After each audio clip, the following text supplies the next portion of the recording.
Hello alchemist, very good evening. कैसे हैं आप लोग? I hope you all are good. So आज अपन थोड़ा सा डीप एनालिसिस करेंगे स्टॉक्स का कि मैं आपको जो एंट्री, स्टॉप लॉस या फिर टारगेट जो बताता हूँ उनके पीछे का रीज़न क्या होता है। आपने बहुत बार सुना होगा, मैंने बोला है कि ये जो स्टॉक्स है इसको इसके अबव जाके बाय करना, इसको इसके ऊपर क्लोज होने दो, उसके बाद बाय करना। तो उनके पीछे का रीज़न क्या होता है। सो मैंने 4 स्टॉक्स लिए हैं आज। और ये जो 4 स्टॉक है ये मेरी पिछली वीडियोस, जो लास्ट 3 वीडियोस है, ये उनके ही स्टॉक्स हैं। सो आप अगर आपको जाके पहले चेक करना है मैंने पहले क्या बोला था और अभी मैं क्या बता रहा था, वो चेक कर सकते हो, इसमें आपको आसानी रहेगी। सो पर स्टार्ट करते हैं। तो मेरा फर्स्ट स्टॉक है कैपेसेट। ये मैं लास्ट वीडियो में बताया था। मैंने इसमें बताया था कि अगर ये आपका स्टॉक 295 के अबव अगर क्लोज हो जाता है तो आप इसको बाय कर लेना। क्लियर। सो अपन देखते हैं क्या हुआ। ये कैंडल को मैंने बताया था, आज ये कैंडल बनी है और लास्ट डे ये कैंडल बनी थी पोस्ट कैंडल। ठीक है, अब मैं आपको 15 मिनट से ले चलता हूँ। सो आप देखोगे, इस सबको मैं हटा देता हूँ। ये लास्ट कैंडल है जो कि मैं जिस दिन मैंने वीडियो बनाई थी उसके अगले दिन ये कैंडल ओपन हुई 5 अप्रैल को। ठीक, क्लियर। ठीक है, क्लियर। सो आप देखो, ये कैंडल ओपन हुई यहाँ पर। एक सेकेंड, ये कैंडल ओपन हुई यहाँ पर। ठीक है, ऊपर गई, ऊपर गई, ये गई आप देखो 300 तक ये कैंडल गई है। लेकिन मैंने आपको बोला था ये अगर 30 मिनट्स पे क्लोजिंग दे देती है 295 के अबाउट, तो आप उसको बाय कर लेना, वरना इसको इग्नोर करना। अब देखो ये कैंडल ओपन हुई, 295 कहाँ पर आता है अपना, ये अपना 295 यहाँ पर आ गया। इसके ऊपर भी गई, लेकिन ये क्लोज कहाँ हुई, यहाँ पर क्लोज हुई, इसके नीचे। तो उसके नीचे उसके ऊपर क्लोज हुई तो ये अपनी एंट्री नहीं हुई। उसके बाद ये यहाँ पर ही पूरा दिन इसने स्टे किया। ना ये नीचे गई ज्यादा, ना ये ऊपर गई, वहीं रह गई। क्लियर। अब ऐसा नहीं है कि ये स्टॉक खराब हो गया, ऐसा नहीं है कि स्टॉक इनवैलिड हो गया, आप इसको अभी भी बाइंग के पर्पज से देख सकते हो।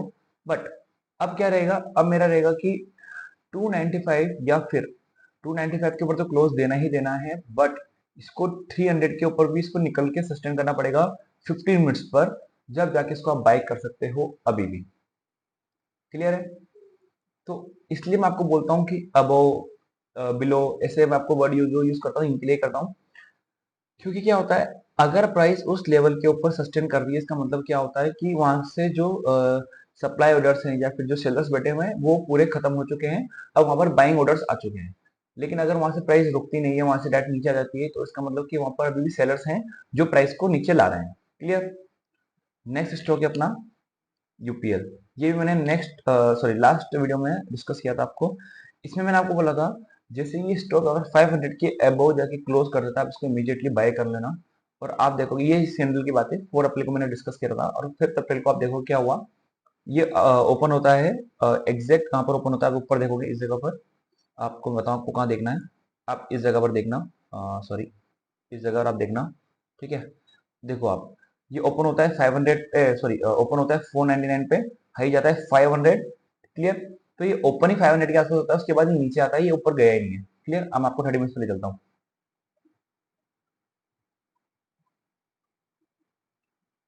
ठीक है, अब देखो, ये ऊपर होता है अपना। ठीक है, 5 अप्रैल को ओपन हुआ, ये ऊपर गया, 500 पर टच किया, वहां से नीचे आया, फिर ये वहीं रह गया, ये ना ऊपर गया ना नीचे गया। तो इसमें भी आपकी एंट्री नहीं हुई है। अब इसमें आप एंट्री, सेम एंट्री रहेगी आपकी। इसको 500 थोड़ा सा ऊपर, 502 503 के आसपास जान दो। 502 503 के आसपास इसको क्लोज करने दो, उसके बाद इसको बाइंड कर सकते हो। ठीक है, same target same stop loss के साथ। एक स्टॉक है बजाज फिंसर। मैंने आपको बोला था, शायद वो पता नहीं किस दिन की बात होगी, 2 3 अप्रैल की बात होगी। इस टाइम मैं आपको ये पूरा हटा देता हूँ एक बार, इस टाइम की बात होगी वो। ठीक है, इसके बाद ये मैंने बोला था कि इसकी जो एंट्री रहेगी वो रहेगी 1670 के ऊपर इसकी एंट्री रहेगी। और अपना स्टॉप लॉस मैंने इस जगह बताया था 1530 के आसपास का शायद बताया था। इसके मैंने बोला था कि जो एग्रेसिव प्लेयर्स है वो यहाँ पर बाय कर सकते हैं। जो कंजर्वेटिव है, जिनको रिस्क से थोड़ा डर लगता है, वो इसके ऊपर सस्टेन करें जब बाय करना। जिसने यहाँ बाय करा होगा उसको डर लगा होगा, थोड़ा सा प्राइस नीचे भी गया था उसके बाद 4 अप्रैल को, उसको डर लगा होगा।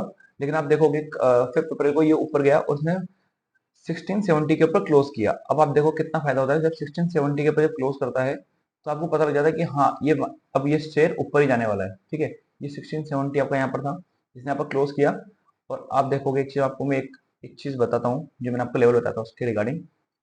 मैं कुछ नहीं कर रहा, मैं 1670 पे एक लाइन ड्रॉ कर रहा हूँ, सिंपल सी 16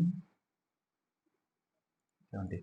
अब देखो मार्केट ने इसको ब्रेकआउट दिया, यहाँ से मार्केट ऊपर गया, उसके बाद जब यहाँ पर प्राइस दोबारा आ रही तो इस जगह से वो रिटेस्ट हो रहा है, मतलब अब यहाँ पर क्या हुआ है, जो सेलर्स थे वो खत्म हो गए, उसके बाद यहाँ पर बायर्स की एंट्री होगी जो प्राइस को अब ऊपर ले जा रहे हैं।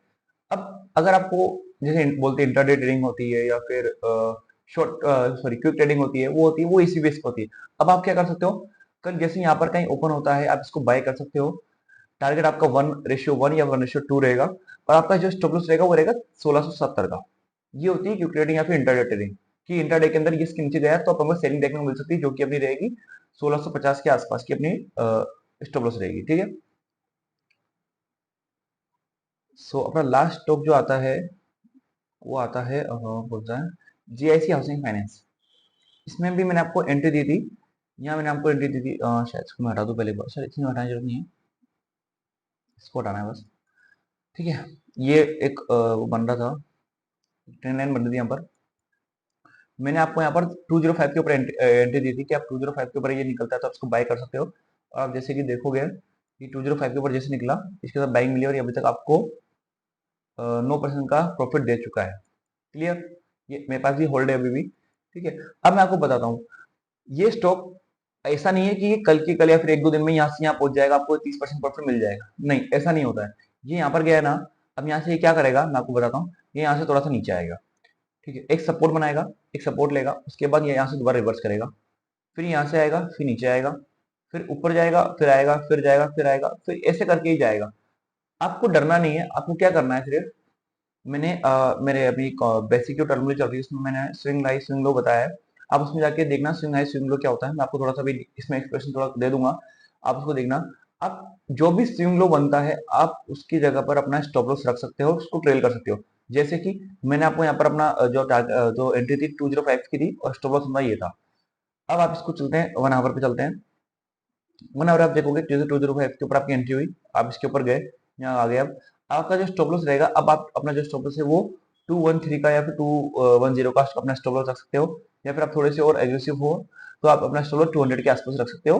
कहाँ से 187 से हटा के 200 के आसपास अपना स्टॉप लॉस रहेगा, एंट्री रहेगी 224 के आसपास। ऐसा इसको ट्रेल करना बोलते हैं, क्लियर। अब स्विंग लो क्या होता है थोड़ा सा मैं आपको बता दूं, स्विंग हाई स्विंग लो क्या होता है, मैंने अपने जो शॉर्ट्स में मैंने बताया, मैं आपको इसमें थोड़ा सा बता दूं। सो देखिए ये मेरा स्विंग हाई है, ठीक है, तो ये swing low, swing high swing low क्या होता है, ये हाई था मान के चलिए, जब इसके ऊपर जाके प्राइस ने क्लोज किया तो इसको बोलते हैं स्विंग हाई, कि इसके ऊपर प्राइस ने जाके क्लोज कर दिया। इसी प्रकार से स्विंग लो क्या होता है, ये अपना लो था, इसके ऊपर जाके प्राइस ने लो बनाया है, मतलब कि प्राइस यहाँ थी, फिर यहाँ से फिर स्विंग आई, फिर स्विंग लो आया, अब फिर जब ऊपर गई तो इसने इसके ऊपर जाके हाई बनाया, तो ये अपना स्विंग हाई हो गया और ये अपना स्विंग लो हो गया, क्लियर।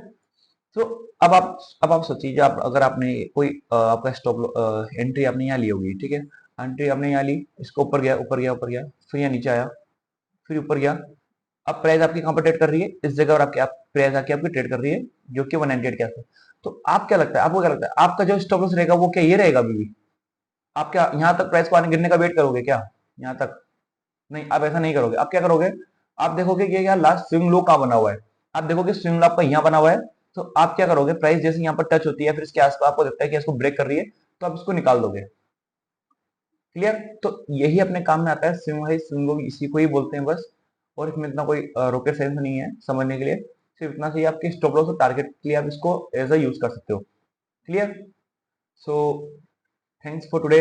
आज थोड़ा सा लर्निंग था, आज थोड़ा आप ये सीखिए, आज इस वीडियो को आप 2 बार देखिए 3 बार देखिए, लेकिन आप देखिए कि मैं आपको क्यों बोलता हूँ, आप एंट्री स्टॉप लॉस से आप नहीं सीखोगे ट्रेडिंग, आप जब तक ये थोड़ा आपके माइंड में एंटर होएगा कैसे ट्रेडिंग होती है कैसे होता है, तो ही आपको सीखने को मिलेगा।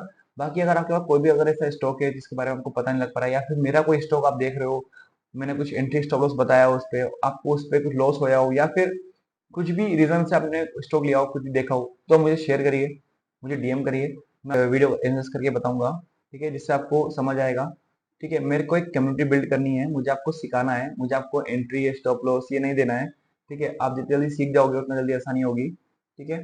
So thank you guys.